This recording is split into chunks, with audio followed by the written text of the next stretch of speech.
अस्सलामु अलैकुम वरहमतुल्लाहि वबरकातुहू।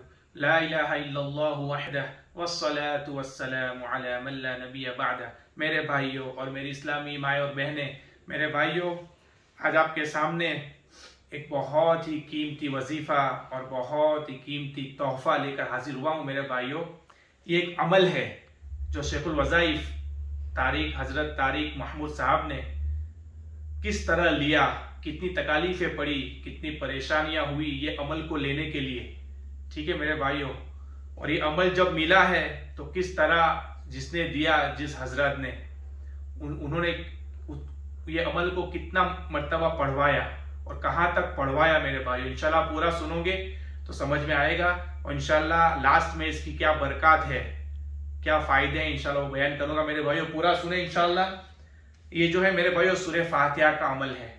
ठीक है, खाने के दरमियान, ठीक है, जो 7 मरतबा 7 टाइम जो सूरह फातिहा पढ़ेगा मेरे भाइयों, बड़े अजीब कमालात हैं, बड़े अजीब बरकत हैं। इंशाअल्लाह अपनी जिंदगी में उसका मामूल बना ले और पूरा सुने तो इंशाअल्लाह आपको समझ में आएगा मेरे भाइयों। ठीक है,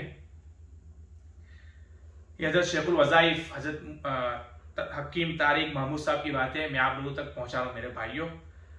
बड़े अल्लाह के नेक बंदे हैं, अल्लाह वाले हैं मेरे भाइयों। 24 बुजुर्गों से, दुर्वेशों से हजरत को खिलाफत है। ठीक है मेरे भाइयों, सुने।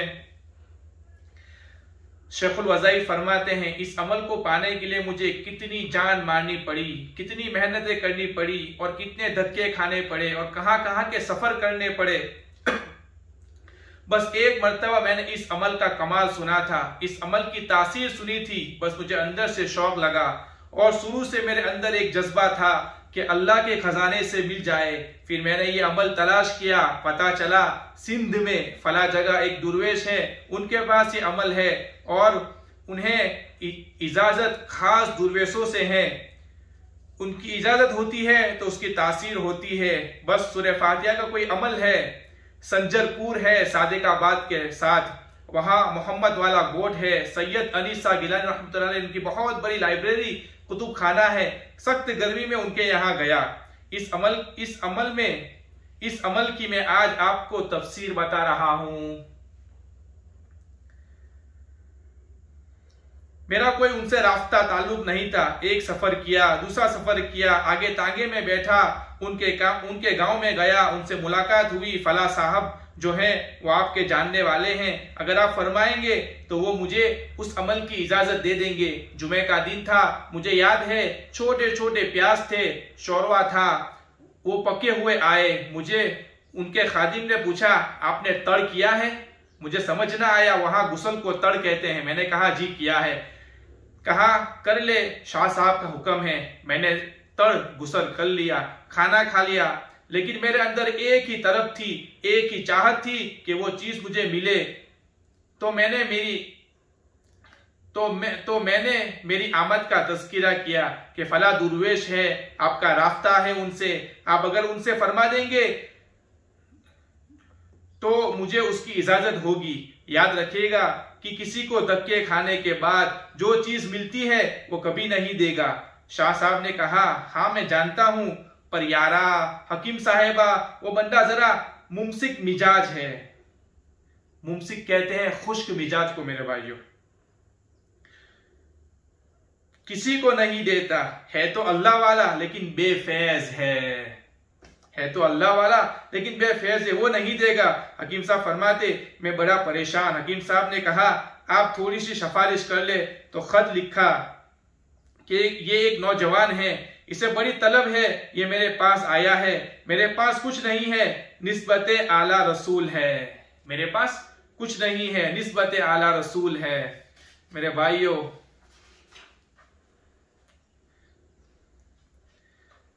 आपके पास एक अमल है सूरह फातिहा का, वो अमल आप इन्हें इनायत फरमा दे तो आपकी मेहरबानी होगी, आपकी शफकत होगी। मुझे दिया, अपनी मोहर लगाई, लिफाफा लिया, पुराना कोई 30-40 साल पुराना, उसमें डाला और मुझे दिया।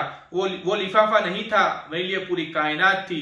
अब अगला सफर बड़ा मुश्किल सफर था, बहुत गर्मी थी। पता चला वहां एक बस जाती है, वो सुबह जाती है, एक शाम को वापस आती है। किसी ने कहा यहाँ से वो बस नहीं जाती, फला सिंध के शहर से जाती है। सफर किया, रात हो गई। रात कैसे रहा, कहाँ रहा, एक मस्जिद में कीड़े काटते रहे, मच्छर बहुत ज्यादा, सिंध का मच्छर मशहूर है। सारी रात फिर जिन्नात ने फिर अपने काम किए, वहां जिन्नात भी थे। फिर उसकी एक अलग कहानी है। सुबह फजर पड़ी, बड़ी सख्त भूख लगी थी, रोटी कहाँ से लूं, सवाल न करना, पैसे जेब में थे, होटल नहीं थी, कोई जगह ऐसे केले पड़े हुए थे, सड़े हुए, वो लिए, खाया। फिर आगे सफर उनके पास गया। जी, उन्होंने कहा उनकी मुलाकात असर के बाद होती है, मैं तो सुबह सुबह पहुंच गया। उन्होंने न खाना पूछा, न रोटी पूछी, न रियाइश, कुछ भी नहीं।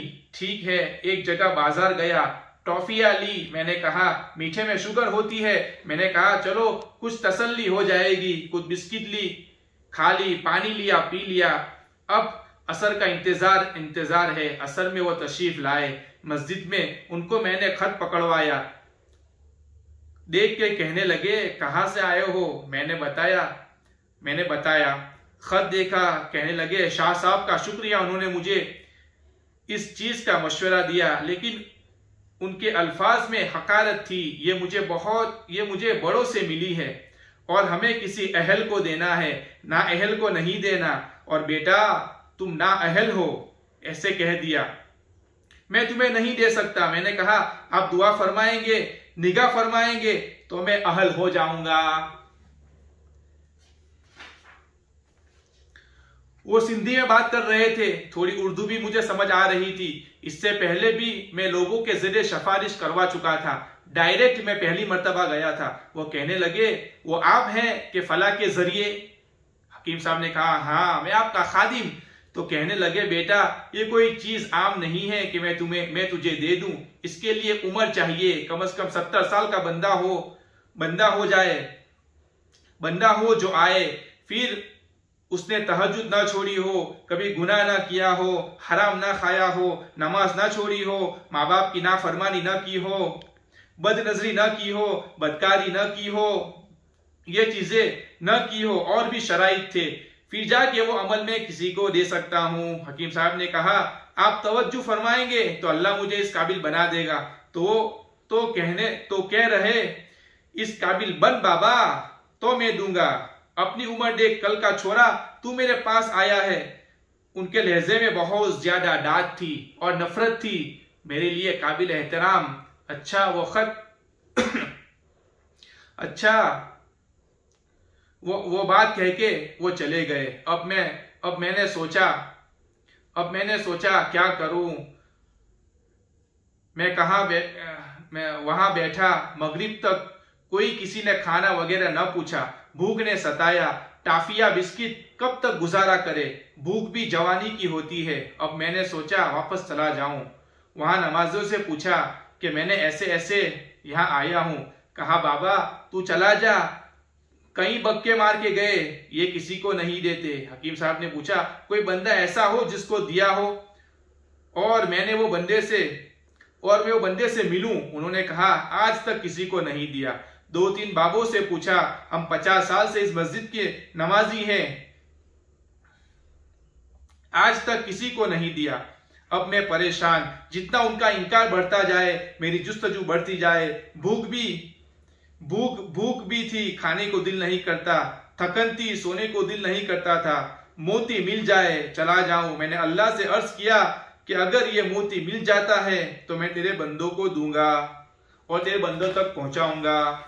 मेरे भाइयों इंशाल्लाह और भी बातें हैं, पूरा इंशाल्लाह दूसरे पार्ट के अंदर आपको बताऊंगा कि और कितनी तकालीफें हुई और जिस हजरत ने हकीम साहब को ये अमल दिया मेरे भाइयों, ठीक है, वो यानी और फिर जब अमल दिया तब किस तरह दिया, किस तरह पढ़वाया और सुबह से लेकर यानी दोपहर जोहर तक पढ़वाया। क्या पढ़वाया मेरे भाइयों, बड़ा अजीब यानी ये कहानी है। इंशाल्लाह तो दूसरे पार्ट में सुने, इंशाल्लाह बहुत मजा आएगा। और जो है मेरे भाइयों अमल की नियत करें और ये ऐसे अमल में इजाजत बहुत जरूरी है मेरे भाइयों, ठीक है। हकीम साहब तो जो वजीफे जो अमल बताते हैं उनकी इजाजत दे देते हैं, लेकिन आप अगर किसी से बैत हैं तो अपने हजरत से, अपने मुर्शिद से, अपने पीर साहब से उसकी इजाजत ले लेकर, हजरत मैं ये 7 मरतबा खाने के दरमियान पढ़ रहा हूं, मैं उसकी इजाजत आपसे चाहता हूं। तो मेरे भाइयों जब इजाजत होती है तो उसका असर कुछ और होता है मेरे भाइयों, ठीक है। तो इंशाल्लाह दूसरे पार्ट में सुने मेरे भाइयों पूरी दास्तान। अल्लाह मुझे भी, अल्लाह आप लोगों को भी अमल की तौफीक अता फरमाए। व मा अलैना इल्लल बलाग व आखिरु दावाना अनिल हम्दुलिल्लाहि रब्बिल आलमीन।